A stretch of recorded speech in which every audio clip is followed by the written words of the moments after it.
Phil Phails at writing a theme song. He doesn't know the words to sing. If success is the flash in the pan, my friend, then failure's most everything. Phil Phails for you. Phil Phails for you.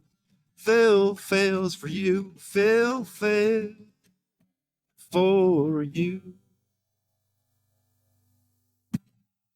Welcome to Phil Phails. My name is Phillip Jones, and today my guest is David Beaver. Wave to everybody, David. Hi there. Really good to meet you all. Yeah. David Beaver is a professor of linguistics and philosophy. He is director of cognitive science at UT. He is a dancer, and he's also a author, a writer. His latest book is The Politics of Language. This is his third book, as well as a number of publications and probably academic journals. And I'm really excited to have you here. Thank you. This is the section where I get to explore you and your life story. Oh, right. Are you ready for that? I'm ready. Oh, you lived it. I'm still living it. You're still living it. Where were you born? I guess we'll start at the beginning, which is where were you born?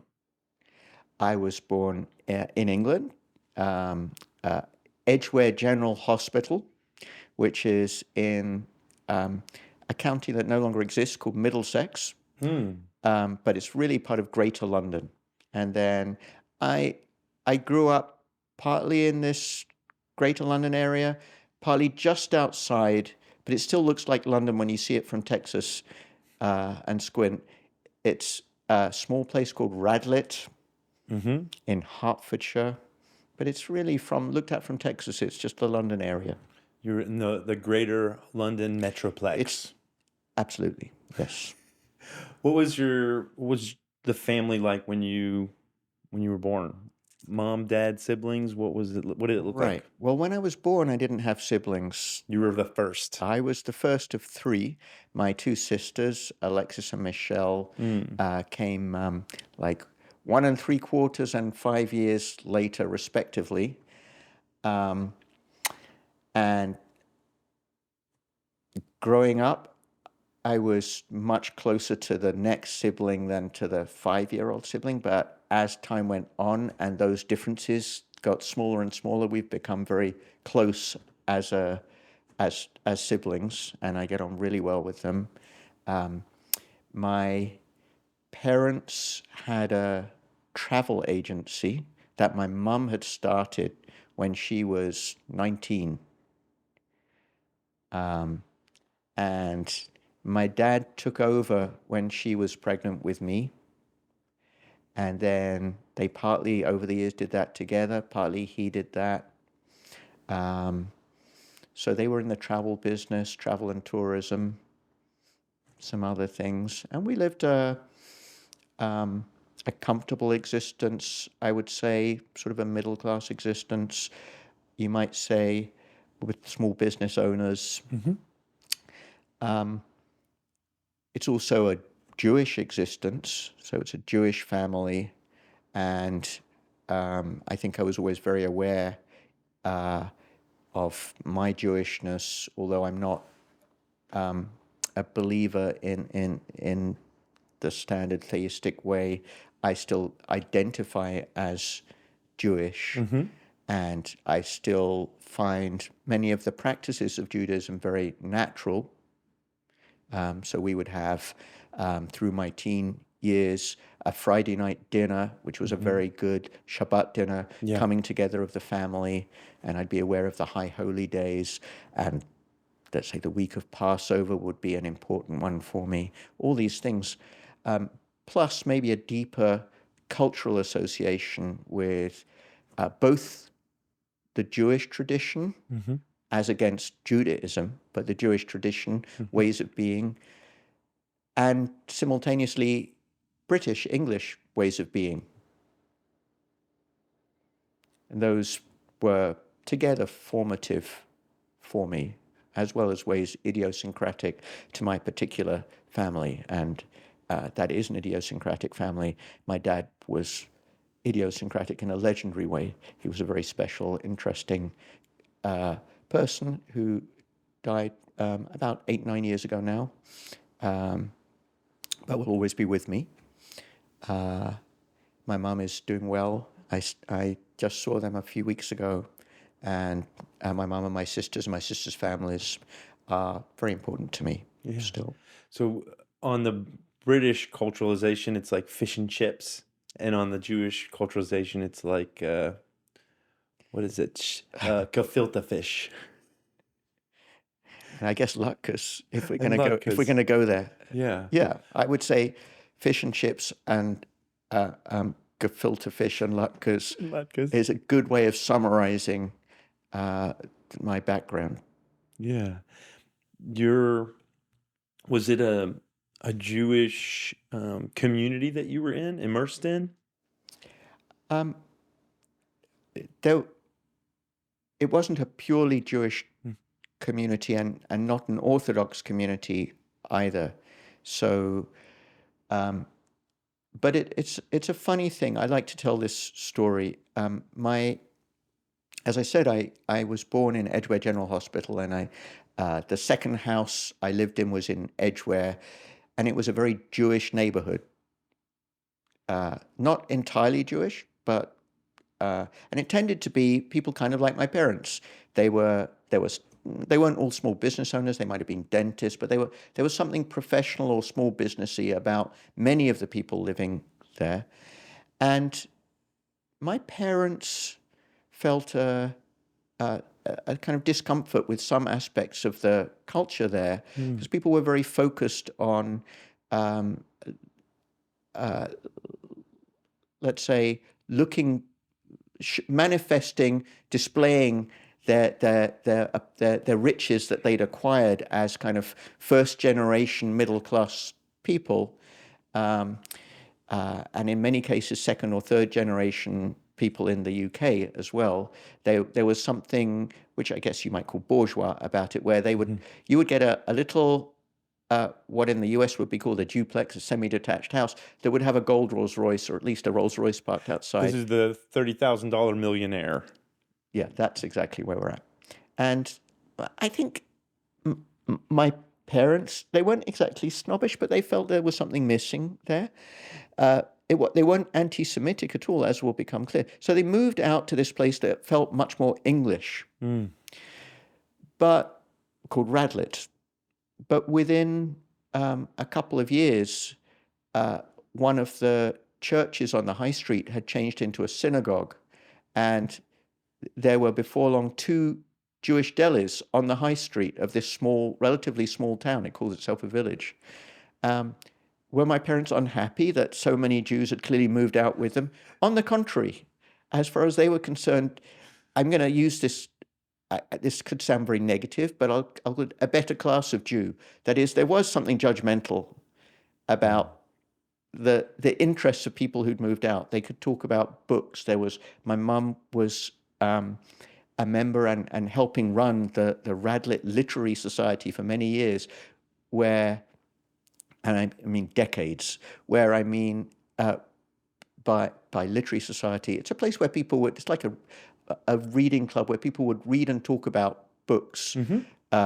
Once every week or two, there'd be a meeting and someone would talk about something that they'd read. And so my parents, my mum had left school at 17. They didn't have the money for her to go to college and so on. She'd later done an English degree and a teaching degree and become a teacher, and a history degree as well. So she developed this love of learning that she didn't have the means to pursue when she was younger, or the space to pursue. Yeah. And my dad likewise did some he got a master's degree late in life and was actually teaching at colleges, at universities, in travel and tourism late on in life as a visiting professor, which he was very proud of. And so they always emphasized the value of learning, not because they really thought it was, how should I put this? It wasn't just at, because they'd been told, it's because that was actually really important to them. Mhm. They were interested in the different perspectives you'd get in from reading and from hearing different people, and not just in, although certainly the bottom line and stuff like that mattered as small businessmen, they had broader interests as well, and they really liked the mixing with people who hopefully also would understand just enough about the bottom line to maintain their lives. That is, they would look after, by that I just mean they would look after themselves, but then had the freedom to, which not everyone has, so there's a kind of class element here, Mhm. but had the freedom to explore a little further. Yeah. And I feel that we're very privileged in, most Americans, not all at all, but are privileged enough that there's a lot that you can learn around you. The internet has, for most but not all people, Yeah. has brought a lot to us in terms of the availability of learning. It's kind of democratized. It has many bad sides, Yeah. but it's democratized access to knowledge to a great extent. Not universally. There are many people who are still living hand to mouth. So it sounds like your folks were academics or intellectuals, and they were happy that the Jews that moved to this same town were also And academics also and not just the intellectuals. Jews, but they were able to mix All the people in a there seem yeah, to be of yeah, that ilk. and they definitely also enjoyed having some Jewish community around them, Absolutely, I could and imagine. because I think a majority of their close friends would have been Jewish. Mm. Not all, but a clear majority. What was your earliest memory? My earliest memory, and this may have been filtered by being told the story, Yeah. is of when I was not yet two. Um, so these were trusting days where a kid would be put down for a nap in a pram, a pushchair, but it was like a bigger. Imagine old Victorian style perambulator. Imagine something kind of going in that. Yeah. It would just be parked in front of the house. Baby is left inside to sleep in the fresh air. That was The, normal in those the days. folks would be at the pub, or the folks Not would quite. No, be they'd be in the in house, the house but doing some. they wouldn't be worried about baby snatchers as people started worrying about. Yeah. So my earliest memory is of being outside the house, staring up at the pram, knowing my sister Alexis was in there, and saying, "My Pam,"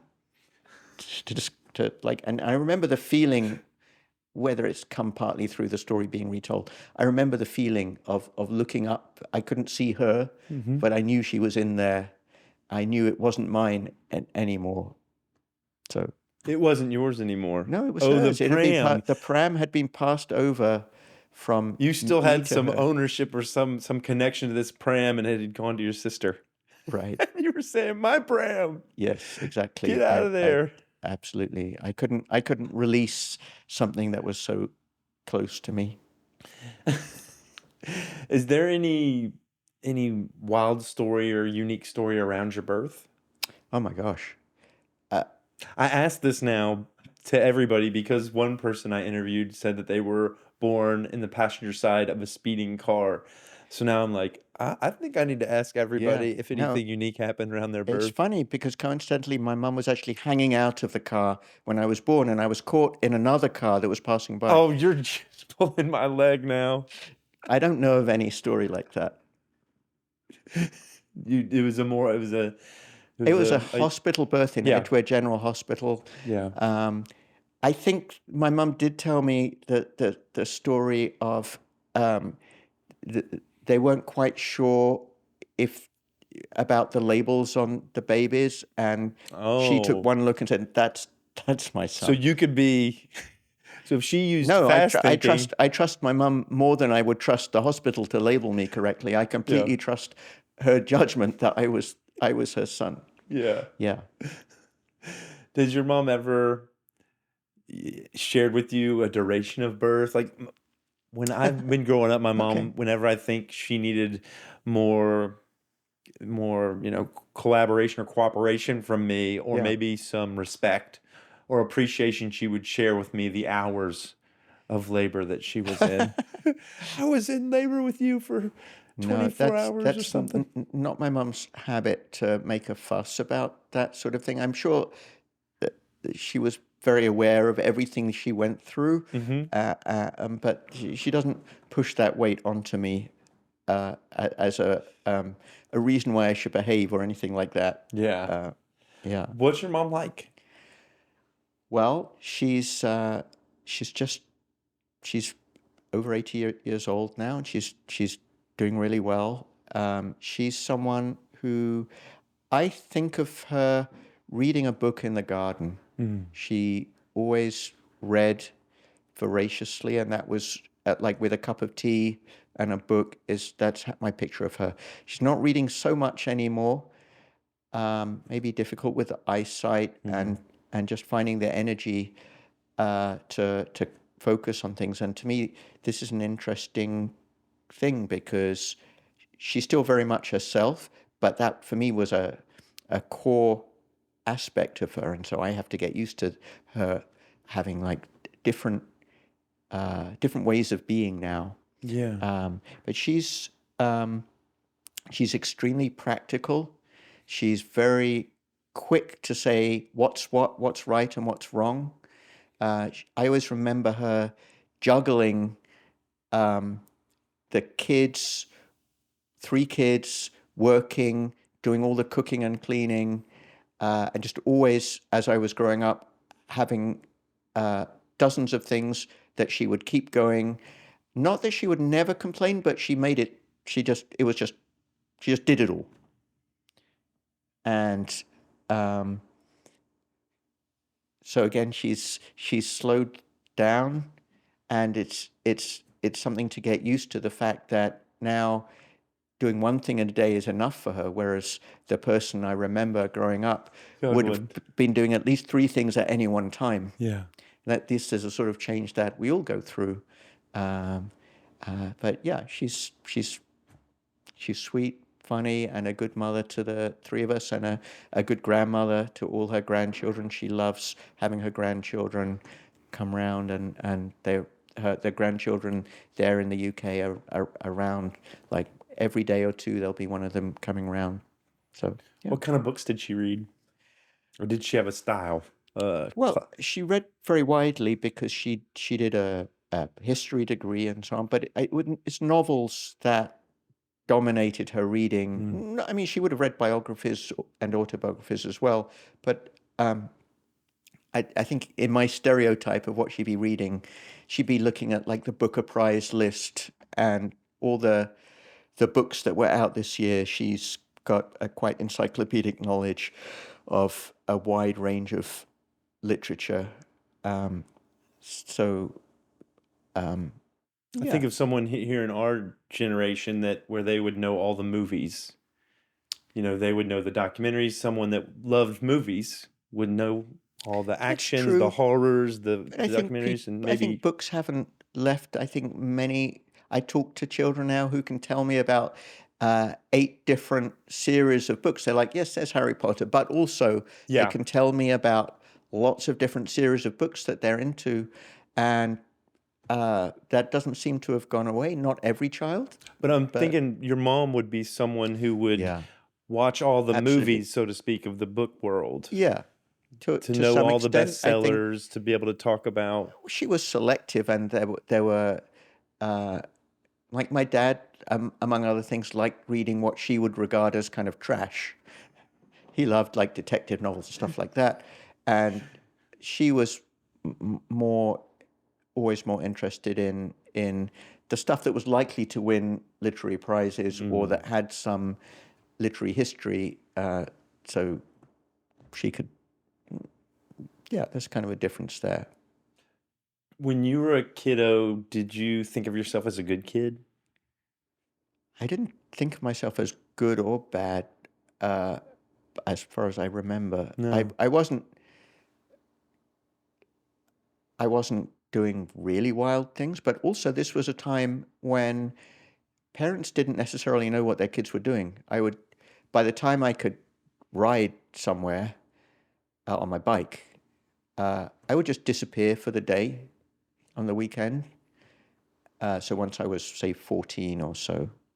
So before that, my mum, my mum would take me to a friend's, like when I was 9 or 8 or whatever. She'd know where I was.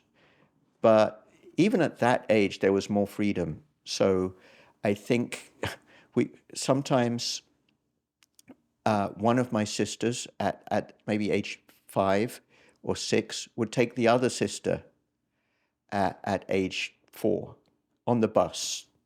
There was a place they had to get to. She would take them on the bus. And my sister Alexis likes telling how she liked going with Michelle because Michelle, the younger one, was very cute. And sometimes the bus fare would be like a penny or something. But sometimes the bus driver wouldn't make them pay, or the conductor, and because they were just cute kids.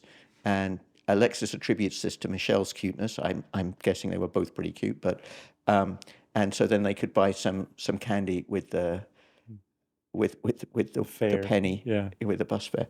But that shows you the sort of freedom that we had. And you ask about a good or a bad kid. Things that maybe would be bad now were like, well, I remember being this would have been at age 12, 11, I think age 11, being in the woods with my friends, chatting to a homeless person who lived there.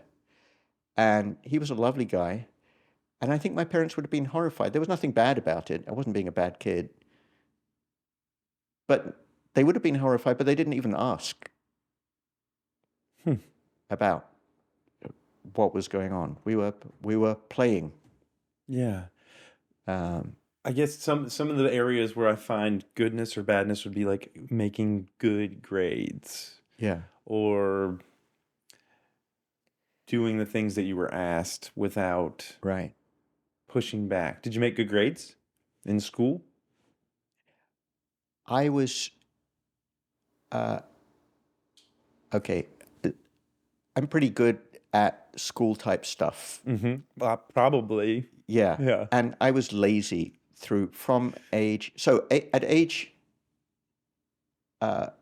6, I was in a public school, and the teacher told my mum at the parent teacher day that maybe I was retarded.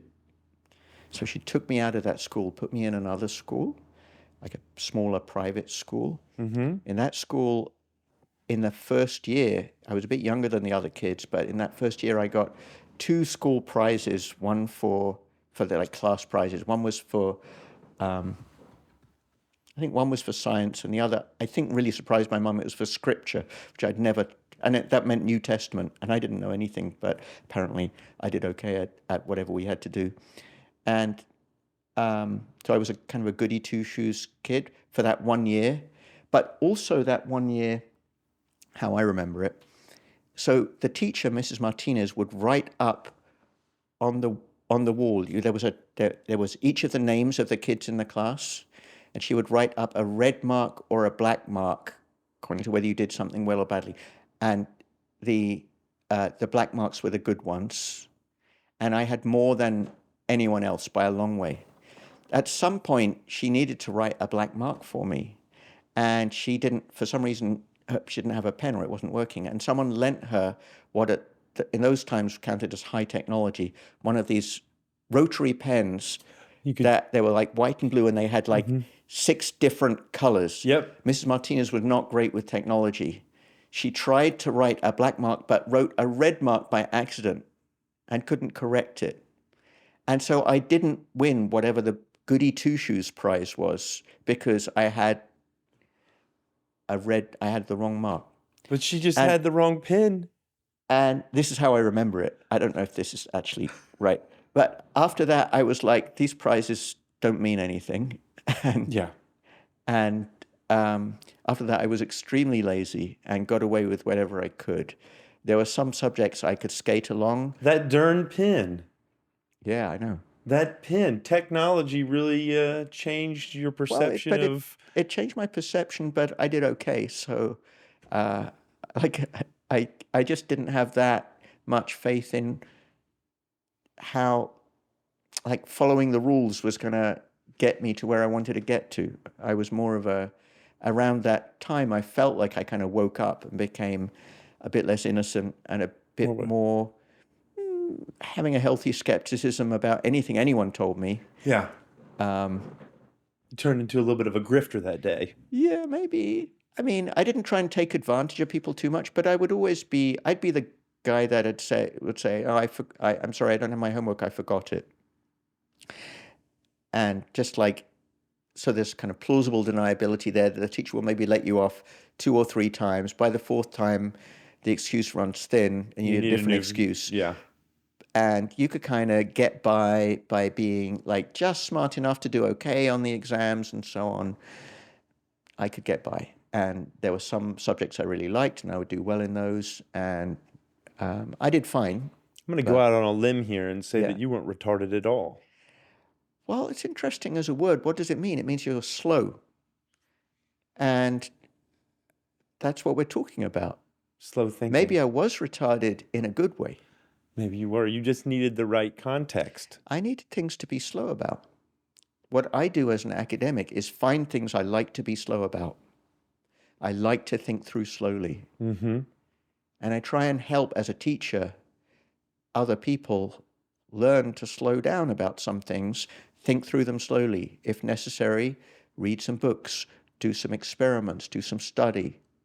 Don't assume too much too quickly. Find topics where it's possible to learn something and invest your energy into going slowly on those. I don't think that's what the teacher had in mind. Mrs. Croft, in case you're wondering. Out there. I'm not That's sure the one that said you're retarded, Miss Croft. she would be, I guess, only 25 years older than me, so she could still be out there somewhere. We'll find her.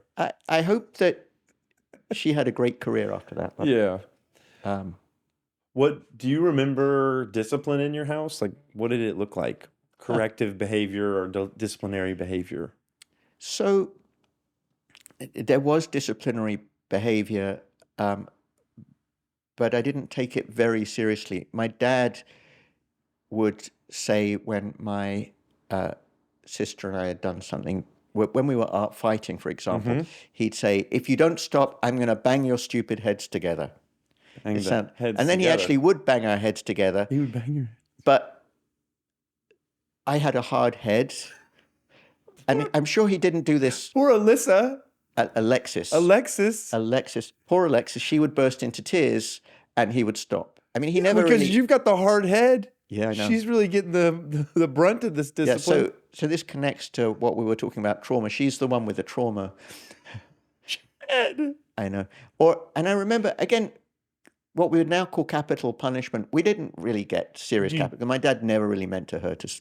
But there were things like getting locked. If we were really bad, getting locked in the garage was a thing that would happen very occasionally. Isolation. Yeah. Ostracization in small forms. I don't remember punishment as, like, also it was normal to smack children in those days, but it was just kind of going out over the time. So you get smacked a little bit. But I don't have any memory. It wasn't like out of aggression. No one was like, there was no trauma around it. I don't think it was a big part of our childhood anyway. Yeah. I have no memory of it, but that was definitely normal then. And the fact that I don't remember it doesn't mean much. I think I'm guessing my parents would have smacked like 3, 4, 5, 6-year-old children, because that was normal, which it wasn't when my children grew up. Yeah. But I don't think they would have been trying to leave welts or anything. Right. It would have been the sort of thing that you would do. Maybe, I don't know you, Phil. Maybe you would do it for fun if you're up for it later.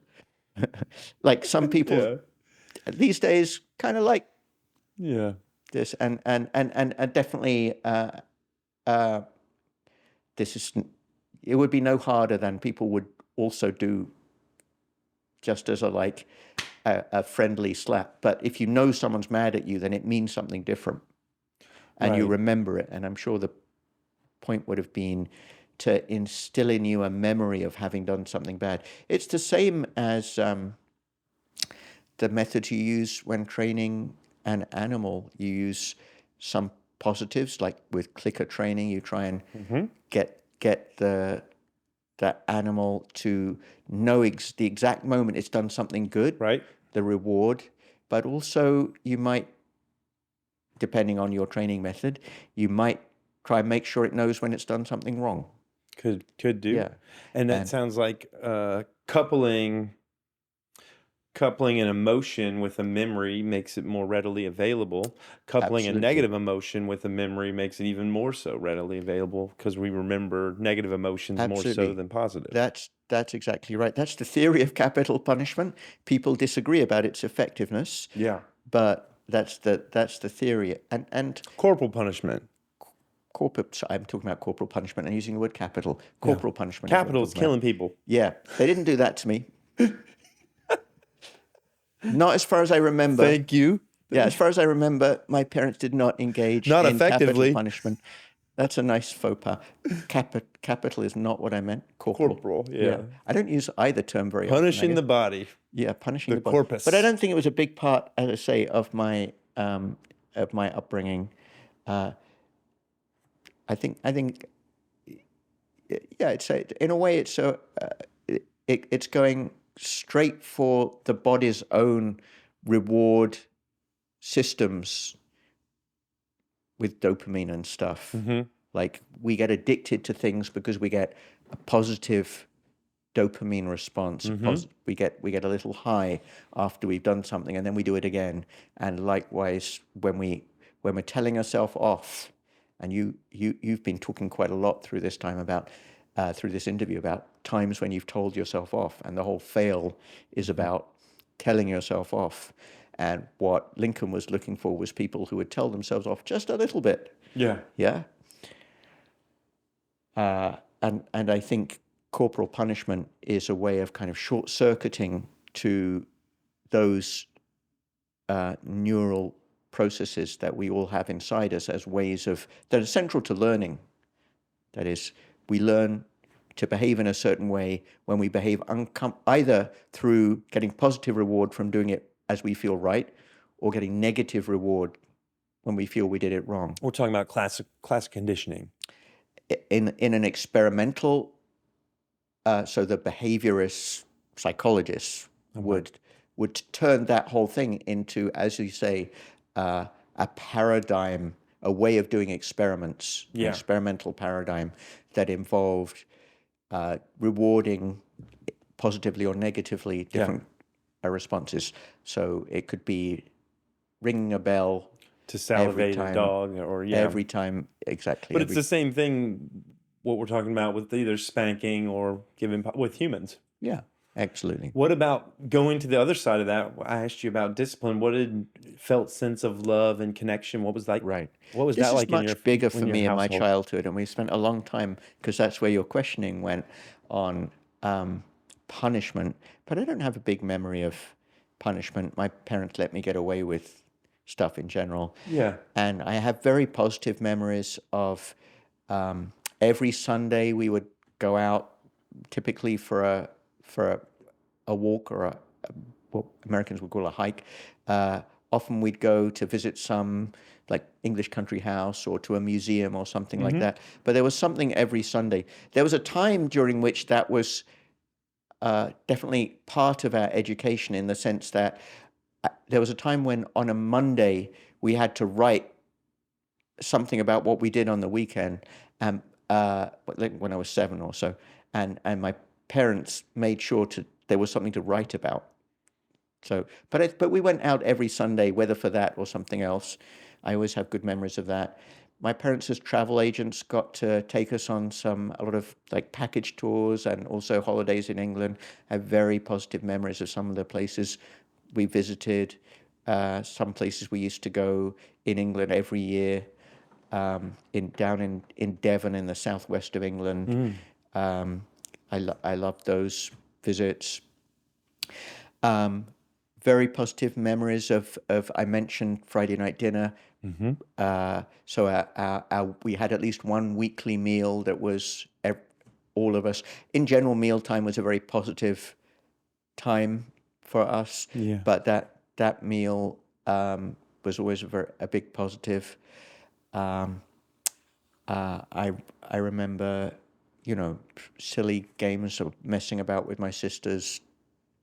So with your folks, it sounds like perhaps positive reinforcement was used more so than negative. I I'm not sure that they would have considered all of this to be positive reinforcement so much as just how you live your life together with children. Like, not that they were unaware as educators, both of them ended up teaching. Yeah. Yeah. But I think, like, my mum would never have described putting a meal on the table for the family as positive reinforcement for anything. That was what her parents had seen as important. Yeah. That was important for her. And definitely it was a treat to go on on An holiday adventure. together. Yeah. But that was a family thing that it wasn't a reward for us for any positive behavior. It's just family life. Yeah. And there were some rewards. I remember when they were trying to get me to read, if I did my reading, they would give me, there were these little toy cars, matchbox cars they were called. They would be like little metal cars in a box that so big. Mm-hmm. And at some point, my sister and Alexis and I, knew where the cars were, and we would like be able to get up on one of us on the other's shoulders and get the cars. Yeah. My parents couldn't quite keep track of which were which. So, but anyway, they would use those as positive reinforcement and other things like that. But that was very specifically for things like spend some time reading or doing your math problems or something like that. And later they stopped incentivizing in any way for academic achievement or punishing. In fact, my mum, after being told a bunch of times that I wasn't really giving the homework, and she at some point I think stopped going to the parent-teacher conferences later on. She kind of figured I would do what I would do, and Yeah. she didn't want to hear anything bad anymore. Yeah. Oh, Yeah. goodness. Do you remember doing anything like you and your mom having something that was uniquely y'all's thing that you would do to connect with over time when you were a kiddo?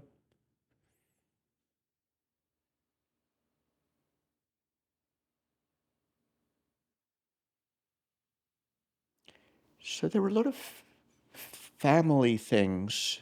I'm trying to think which of those would be particular to my mum. Definitely as I grew up, and after I'd left home, we would talk more about books and things like that later than we That's how had. y'all related because she was a reader and you were a reader. Absolutely, that became more important later. But when I was growing up, I don't remember that as being. Yeah. I had different tastes in. Once I was reading, I had different tastes than her. Yeah. Like I was reading a lot of sci-fi when I was like 14 and stuff. At that age, there wasn't much connection in that way. I mean, I remember there'd be things that we did as a family. Right. Like she would always, but both my parents loved doing the crossword puzzle, and that was very much a family thing where you would try and do the crossword puzzle. I'd played chess with my dad a lot when I was younger. He was a very good chess player, and I never got to be as good as him, I think. But I remember that being a big part of. But that was a probably- one-on-one connection you had with your dad. Y'all Yeah. would play chess. That was something that we did together. I also remember those family walks. Like I have a lot of memories of us all walking together, and a lot of memories of like we would go to let's say a country house that would be owned by the National Trust. It's like for everyone to visit. And the highlight of that, the thing that everyone in my family cared most about, was basically going to the cafe or restaurant and having like a cream tea or a sandwich. And that was no one. I mean, we enjoyed all the rest of it, but like we, I think the focus was definitely on at least everything was built around when we would go for our little A snack. snack together. It's funny, I did this when I lived in England. We lived in Summertown when Rachel was going to Oxford, and we would go up to the Blenheim Blenheim Palace. Palace, right? And I remembered going to a big part of that was always eating at the little cafe there, Right, doing the hedge maze right. but it was always, when are we going to go get some food? Yeah. So I had a similar, But then my mum was very present when I was young. So it's not like there was one activity. She was looking after all three kids. yeah. She was a stay-at-home parent? Well, no, she was managing to juggle that. I mean, she was when we were very young. Mm-hmm. But then she went back to working in the travel agency whenever we were not when we were old enough that she wasn't having to look after us minute to minute. Mm-hmm. She went back to work, and in between kids also, I think. And then she did her teaching degree while parenting three young kids. Mm-hmm. So she'd be juggling, taking us all to our swimming lesson, and then fitting in some, putting us in front of the TV and doing some of her reading for her college work. Yeah. And then she had to basically finish high school effectively before she could do college. So she had to do what in England is called an A level while she had the three young kids, and then a degree. And she had no expectations that she would go on, but she found she was good at it and carried on. Yeah. Yeah. Were you, there was this thing when I was a kid, we were called latchkey kids, when both your parents worked and you came home with a key Right. that would be on a necklace, and then you'd get into your house and no one would be there. And there was almost, I grew up thinking there was a little bit of a negative connotation to it because it meant that, there wasn't a parent when you got home. Did you have that experience? My memory is of my mum mostly being at home, maybe later, not so much. But I think she would, I mean, partly because there was age separation between the kids. So even once I was independent enough to take the school bus back, There was another young kiddo for her to be home for. right, until I was fairly into my teen years, my memory is of her being home or making sure we were looked after one way or another. Yeah. I think so. I wouldn't describe us that way, but I think we also had enough freedom from quite young that it didn't feel unnatural for me to be alone. Yeah. Where'd you go after that? So you had this primary family experience. Oh, I had a question. Yeah. You were saying, when you said you were Jewish, I've always had this idea that there was persecution of Jewish folks. And I wondered if there was persecution of Jewish well, there folks, certainly and there was. is. I was wondering if you had a sense of it growing up. Absolutely. I think right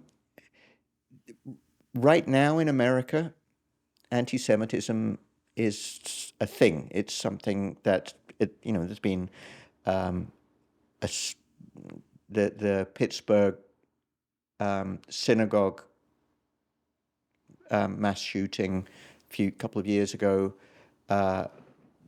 brought that to attention. But then, as right-wing sentiment in the US has grown over the last decade, in general, this is one of the themes has been growing anti-Semitism, and definitely with the big mess in Israel-Palestine right now, we're very conscious right now of anti-Semitism in the US on college campuses and elsewhere.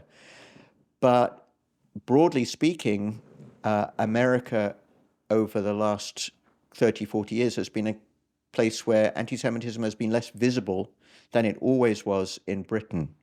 So I was very conscious of there being people that would call Jews Yids, and Yids, YIDS. meaning that Uh, you spoke Yiddish.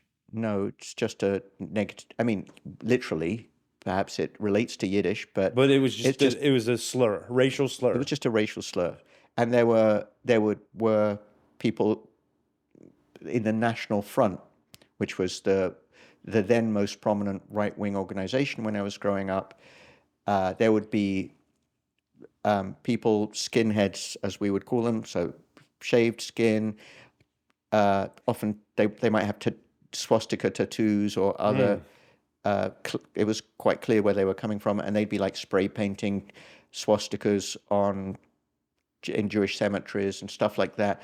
This was a thing that you were very aware of growing up, and I was aware of places where young Jewish kids could get beaten up for being Jewish in the area. So in Edgware, there was a very Jewish part of it, but there were also places where you knew the Jews would come into contact with others. So I was also aware of anti-Semitism at let's say, at an institutional level, where certain types of jobs there would be more of a privilege for English people over Jews. So there's this contrast between being English and being Jewish. You weren't fully English if you were Jewish for some people. Not quite as extreme as earlier in Poland, where the Jews in Poland, so both sides of my family date back to Poland. Okay. If you go back enough generations, and so I only had one grandparent born there.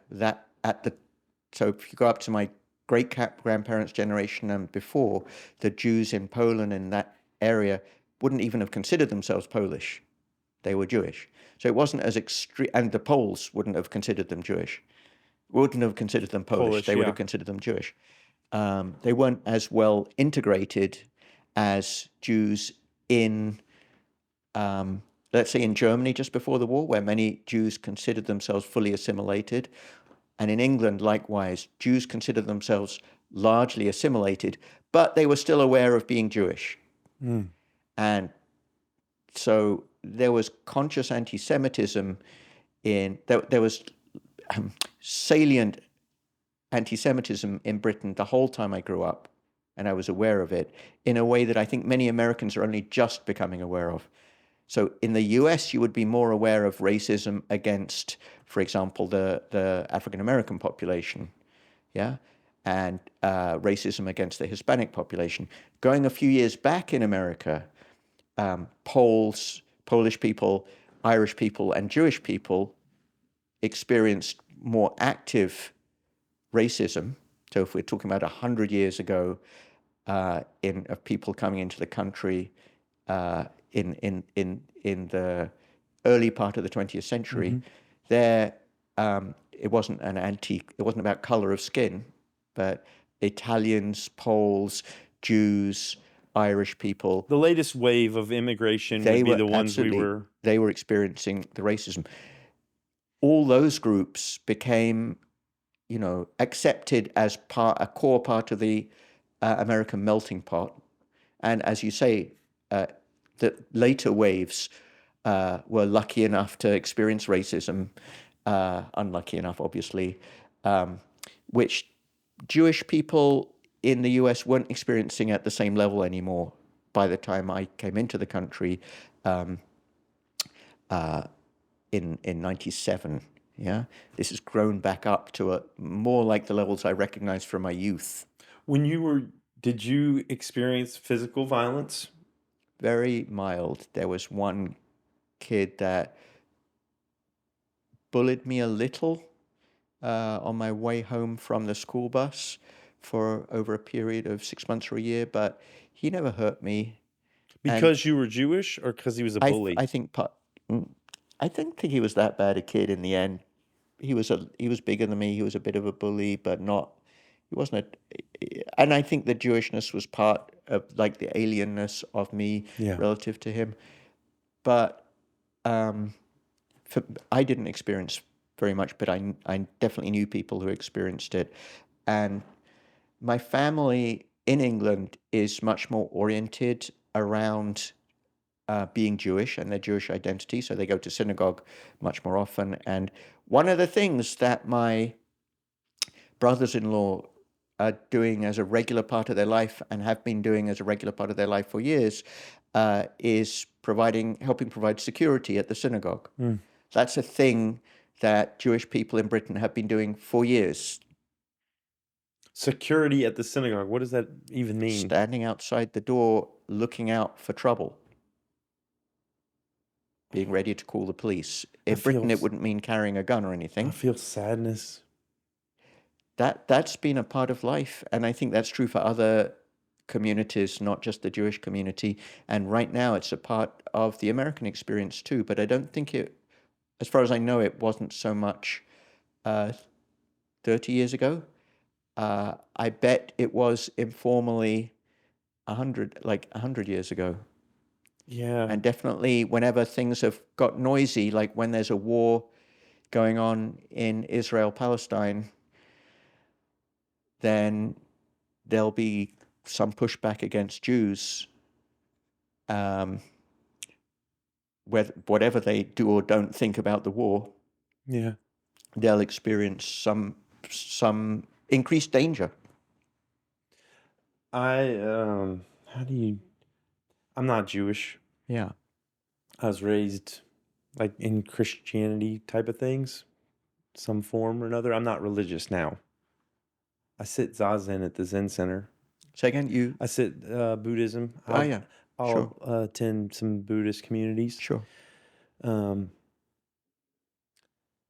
and I've had thoughts that I think are anti-Semitic, and I don't know where they come from. That's interesting. Yeah, And whenever they come up, I feel like I'm confused. Like, where do these come from in me yeah, that I would think some of the thoughts? And right.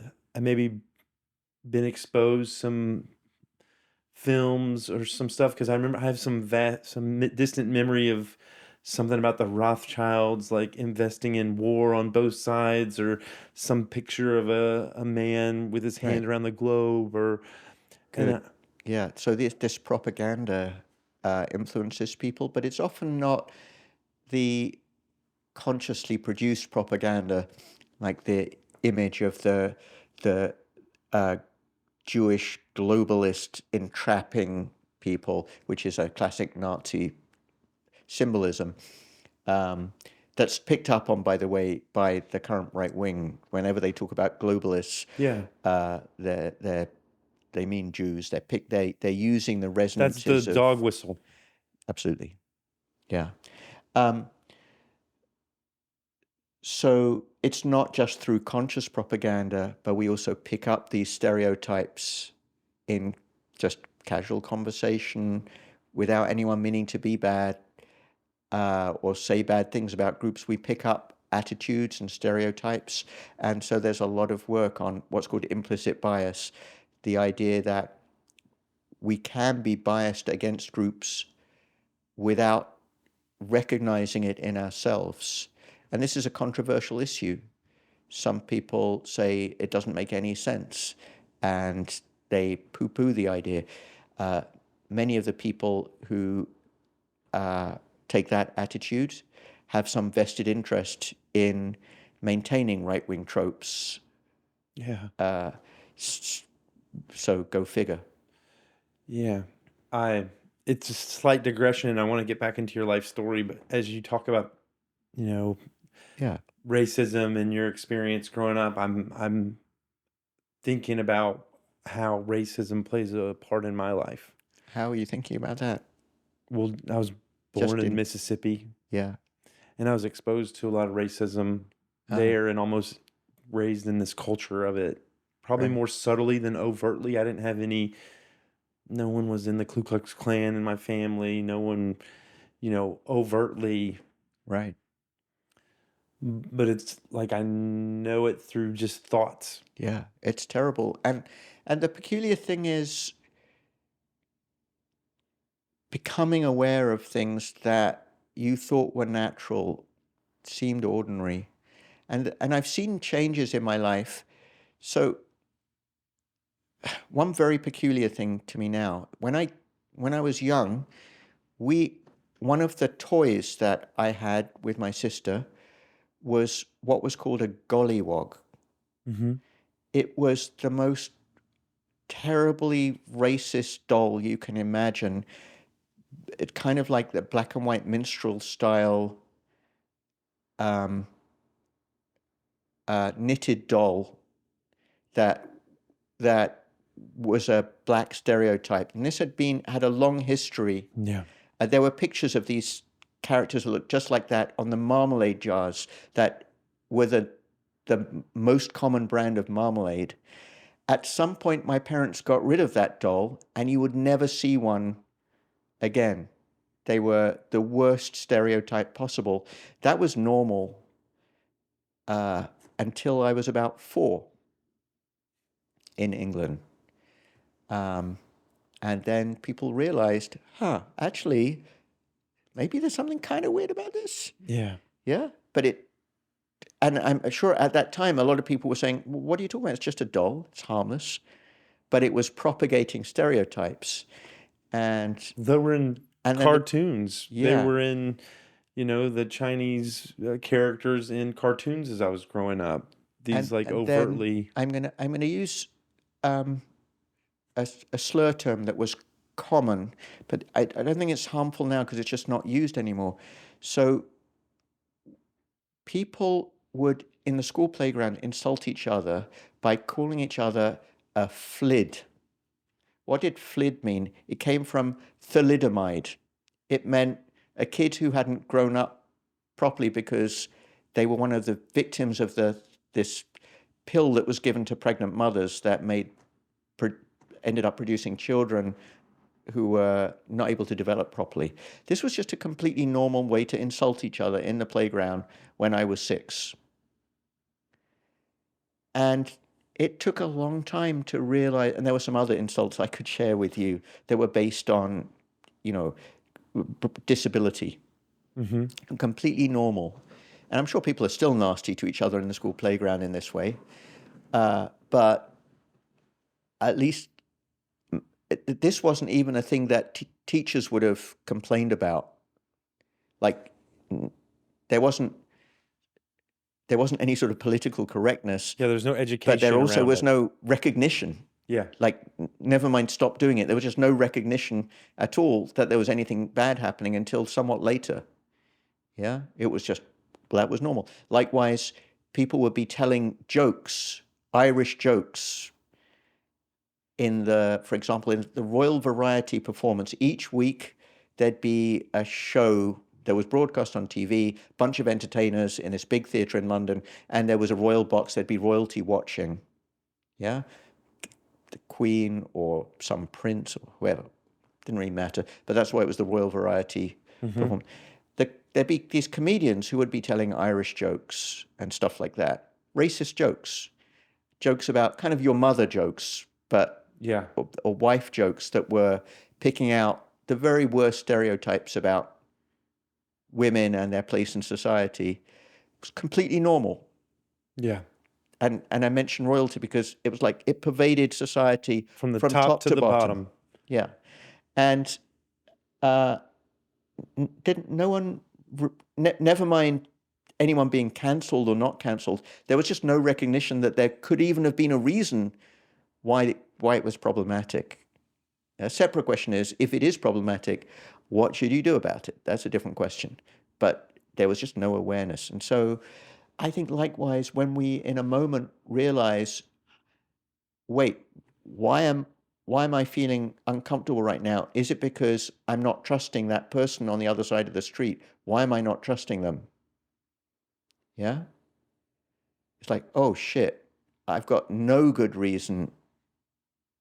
I just saw something in myself that I don't like.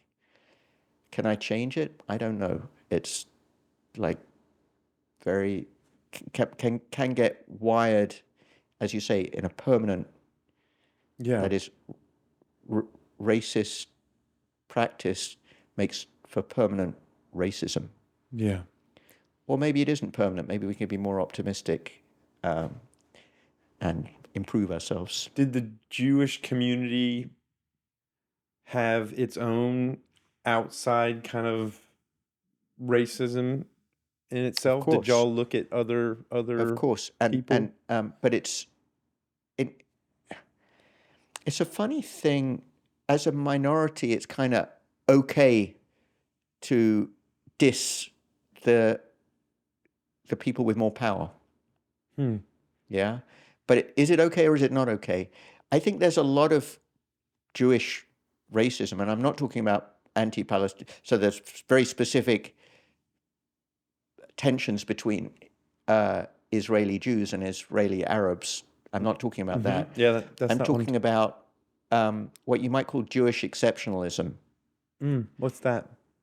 Well, what's American exceptionalism? It's the idea that America is special. It's the best country. Now, imagine that you were a people who, according to your own mythology, had been chosen by God. The chosen ones. Does that make you the same as everyone else? Hell no. That's the whole fucking point. Yeah. The Lord chose this But group. isn't that what everybody's been doing? All the monarchy was like, oh, the Lord chose us to be monarchy. I mean, this whole Of course, divine of course, divinity of course. But then authority. by creating, by defining yourself as special, you're thereby automatically at some level disdaining Yeah. others, whether it's Jews being special or non-Jews. And I think so my parents were part of the Jewish diaspora. I am part of the Jewish diaspora. So Jews from 2,000 years ago were cast out from Jerusalem by the Romans, right? And that's the diaspora? That is the diaspora. Okay. The diaspora is the spreading of Jews from one place, and this place it was Jerusalem. They went in different directions, Yeah. into, across Africa and up into Spain, or in complicated paths up through into Eastern Europe, into Germany. So Yiddish is German-like because many Jews settled in Germany before being a lot of them were pushed out of there in the direction of Poland and Ukraine during the Middle Ages, basically. So Jews have been moving around for years, and wherever they've landed, like many immigrant groups, they've become, wealthier. They've made, like many immigrant groups, they've worked hard to find a toehold and then build something that their parents didn't have.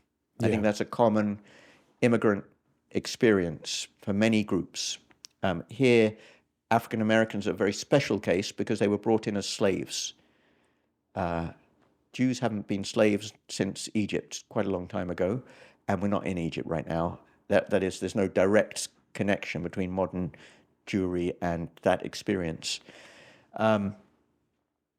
So Jews having made themselves, having built themselves up in the different places they've been, have always been a proud group, as well as this is, there's Jewish self-hatred is also the kind of Jewish anti-Semitism, if you like, is also a part of another part of the historical thread that's more complicated, but definitely there's an exceptionalism about who Jews are from within the Jewish community that sometimes, in my view and many other Jews' view, can have a negative side of it can amount to thinking more highly of Jews than of others at a first pass before you get to know someone.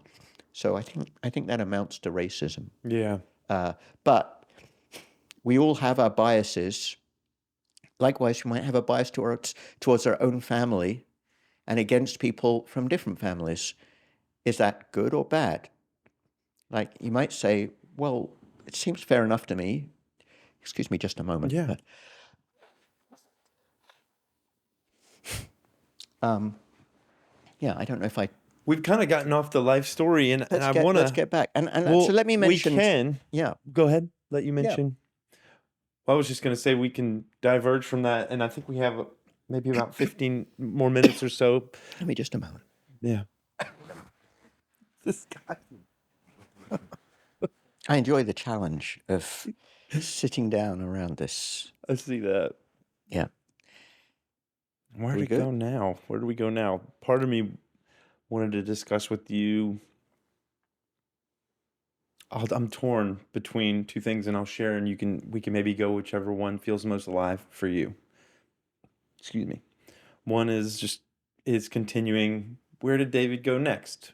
Through academic journey and through life experience that brought you here. Like, how do we do a kind of maybe 10-minute synopsis of after being in that childhood experience to Yeah. here? Yeah. And the other one is, man, I don't know how to talk about or be with what's occurring with Israel and Palestine and Well, that's a loving difficult one. Jewish people and appreciating and celebrating Jewish people at the same time, really not wanting those experiences for anybody. For either the Israeli folks, I don't want them to have what occurred to them, and I don't want Palestinians to have what's occurring to them, and not really knowing how to separate the Jewishness from all that and just highlight the animal or the cruelty where I see it. And I don't have a direct connection. I've never lived in Israel. I've never lived in Palestine. I don't know what it must be like to have the diaspora, as you said earlier, and then like Zionism and all that. I've just watched documentaries quite a bit to understand, and it seems so complicated.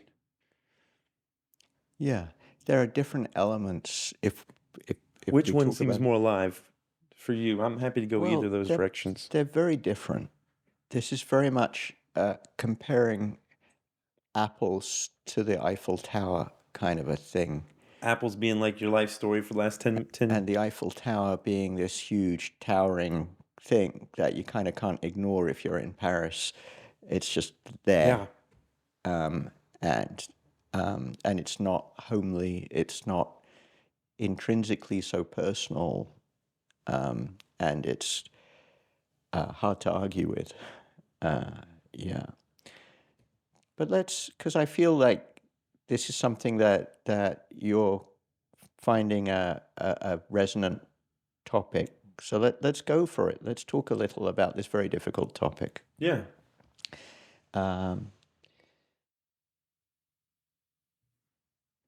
Not that I'm putting myself out there as someone with huge wisdom to dispense, but I just have my own positioning that's different from yours, with my different background. Mm-hmm.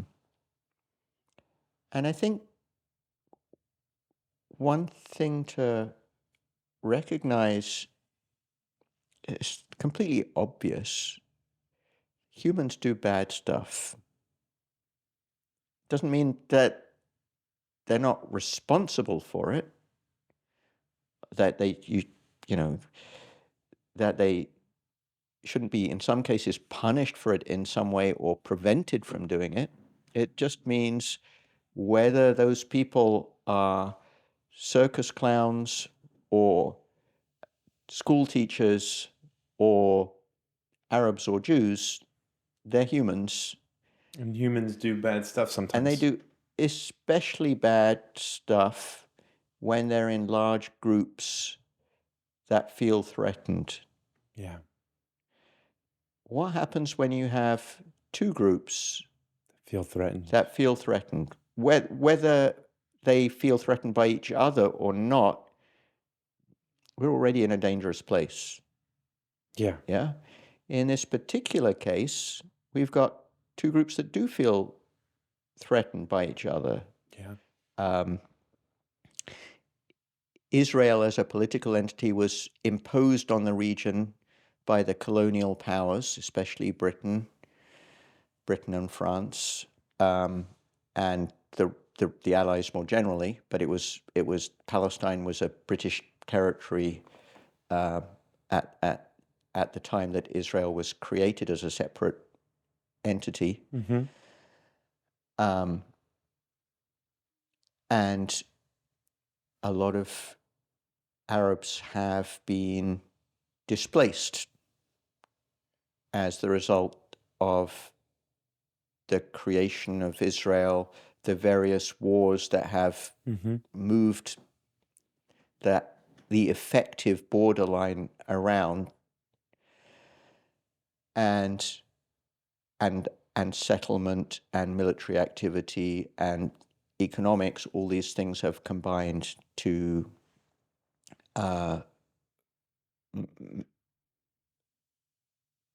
force many Arabs away from the places that their ancestors, and in some cases they themselves or their parents, lived. Now, contrarily,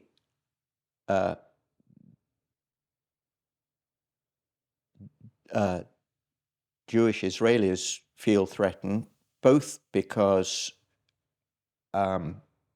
not everyone wanted Israel to be there, including the other Arab states, Right. and because that resonates, being under attack resonates with a people who have a recorded history that we tell each other about, of literally thousands of years of being oppressed. Because when the diaspora The folks went to diaspora a was bunch the of result of places, just one action. So the places that they we tell went, they ourselves, weren't. absolutely, they were often not welcome.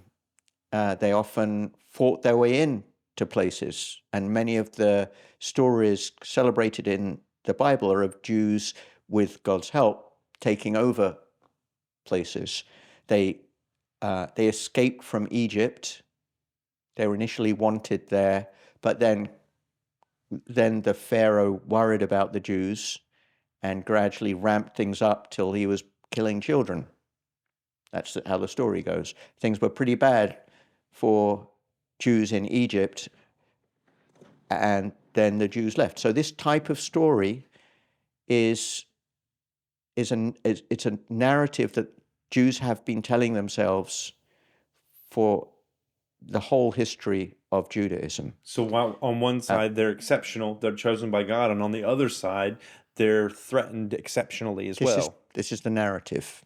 Yeah, absolutely. You've picked out the two special parts of the narrative that, if you think about, if you had that narrative, Yeah. what would you do when you felt threatened? On the one hand, you would say, what we always do is fight.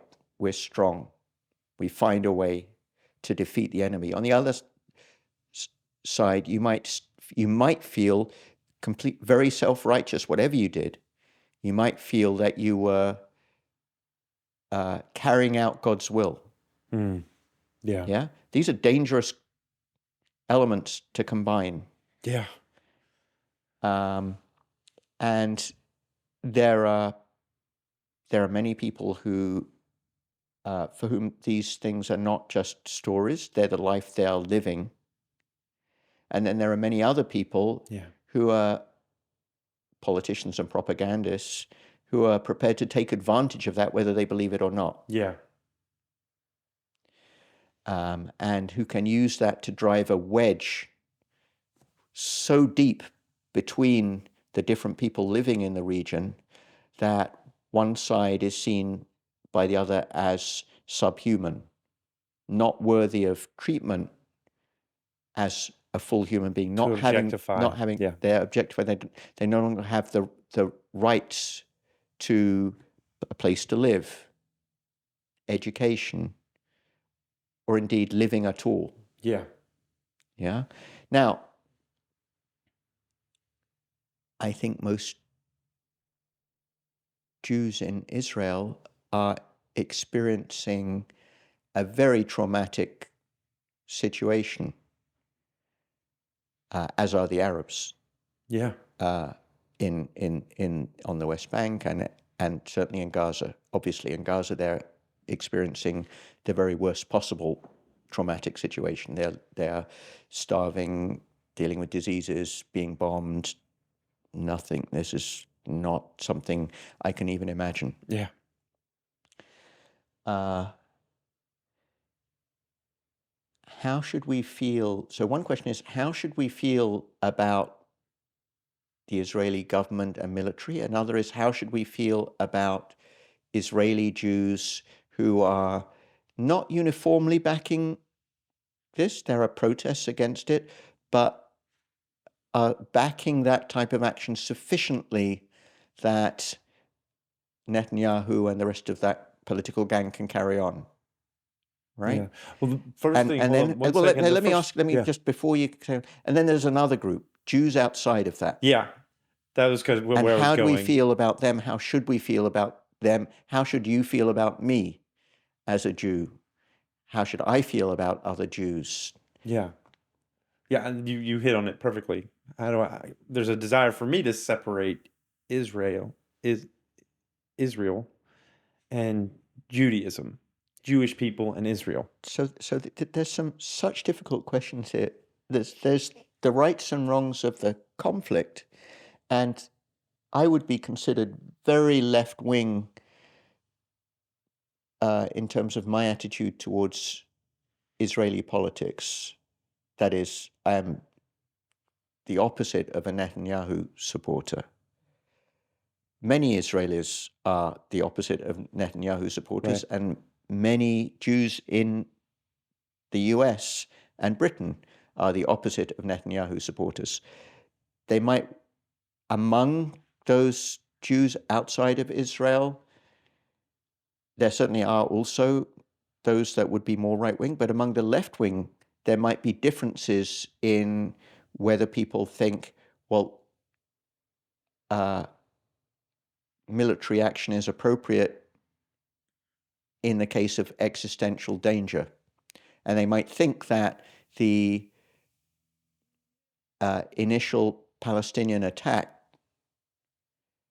justifies any type of reaction because it shows that there's an existential threat to Israel. There are also many Jews outside Israel, many Jews in America who don't feel that way at all. Perhaps feel that what happened in what's been happening in terms of the initial Palestinian aggression was inevitable given the policies of Israel that were squeezing Palestinians in various ways. This was actually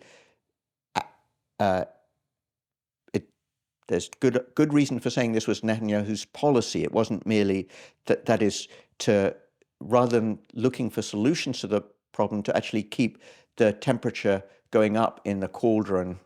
Yeah, we heard terms like open air prisons. Yeah. That was a word that I started to Well, and hear if you've been to around. Israel, I haven't traveled in Gaza, but I've traveled in the West Bank. You see the fortifications that the Israeli military has built up around the border, and you won't find the prison camp metaphor far-fetched at all.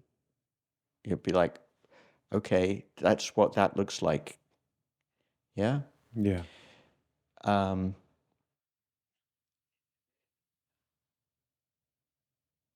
One thing in looking at how to feel about Jewish people who are not directly involved, one thing to be aware of is that there are people who are trying to pressurize you into thinking a certain way.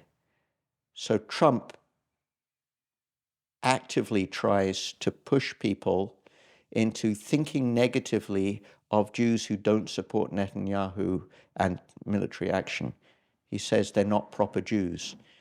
Trump is very clearly not in a position to tell any Jew whether they're a proper Jew or not. For sure. But he doesn't actually, that the Jews themselves are not the audience.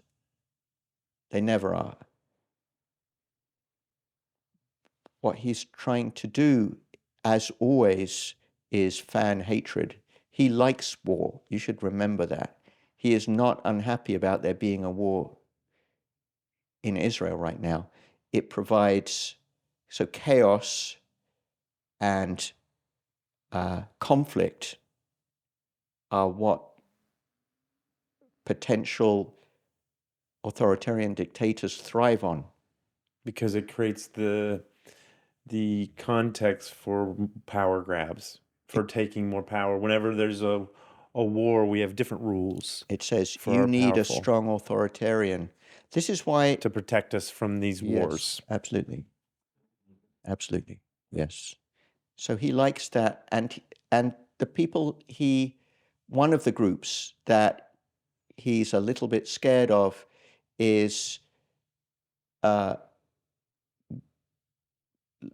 more liberal Jews who might fund the democratic or at least anti-Trump activity.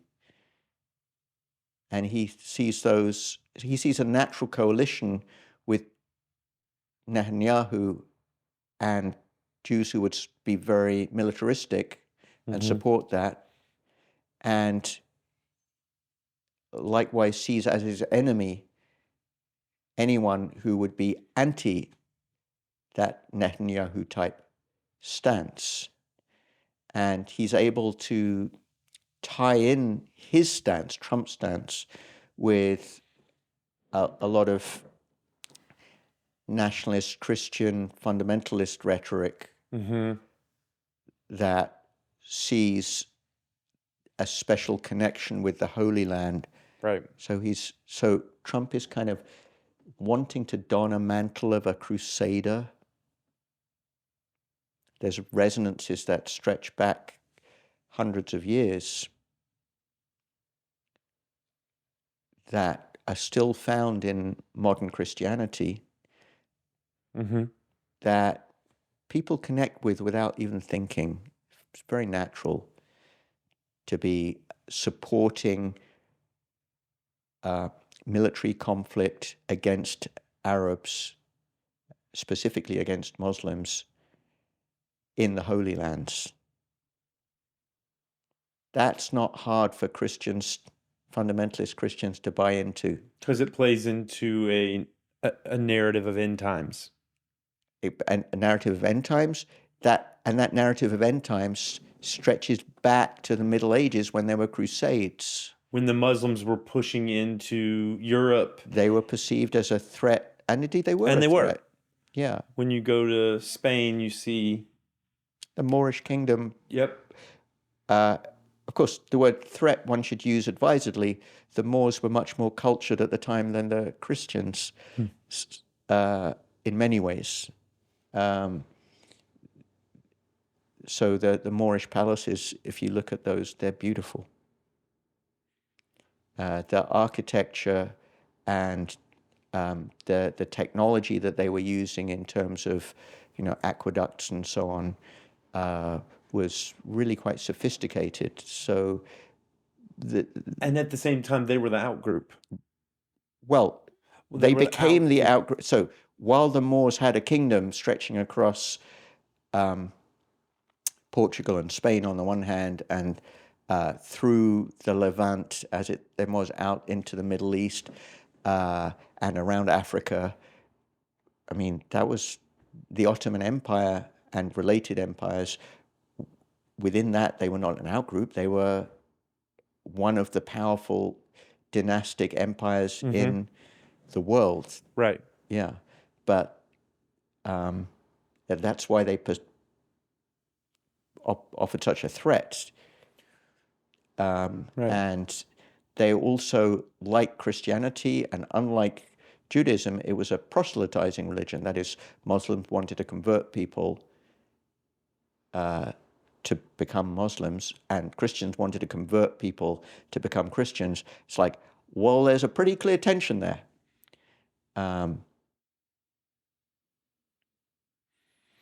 You know what? I'm realizing that I opened up a topic that is it's impossible to satisfy in 10 minutes. It is impossible to satisfy in 10 minutes. And I think you've come back to the theme of failing at slow thinking by recognizing that this is a topic that deserves slow thinking. Yeah. But I don't think that's a reason not to take a little bite every now and again and just check in at how you're feeling about it.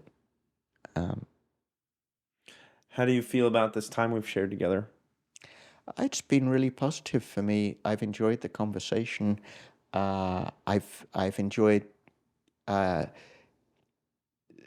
space that you've created, and I've also thought it was pretty amazing the kind of vulnerability that you offered in this process. I didn't know to expect it to be such a personal couple of hours. So, yeah, thank you. Later on, you'll be met with an invitation to return. I'm sure of it. I've enjoyed this. I would love to.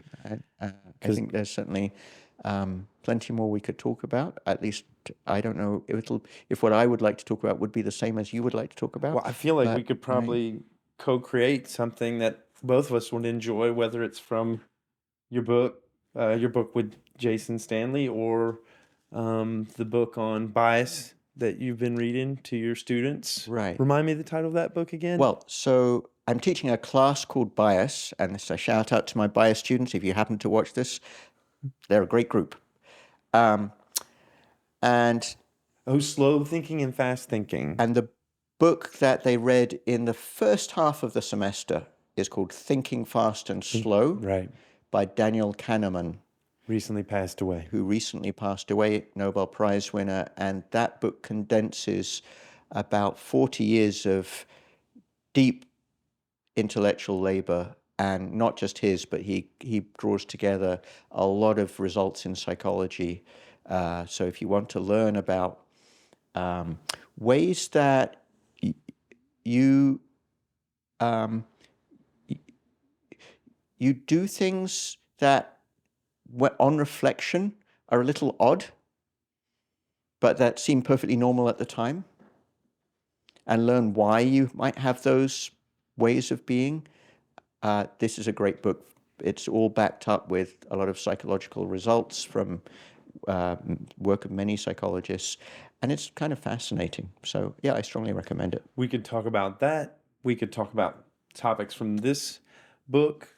We could talk about, I think we could talk about anything. We could talk about our time as working in software. Yeah, you worked in software too? I did, after high school and before college. Oh my goodness, we could talk about that. So we've got some time between now and then to consider it, but I imagine we'll just improv it in the moment.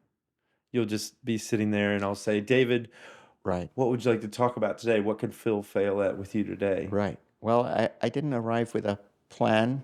I don't feel that it would have been an improvement if I'd had one. I think you'd have found something you could fail at, or something you could change your view of failure on. Yeah. Somewhere in the process, somewhere in the mix. Yeah. But this has been great fun. Do I And I'm start very to wrap grateful. up? Thank you. Yeah. Oh man. This has been Phil Phails. I'm Phillip Jones. This is David Beaver.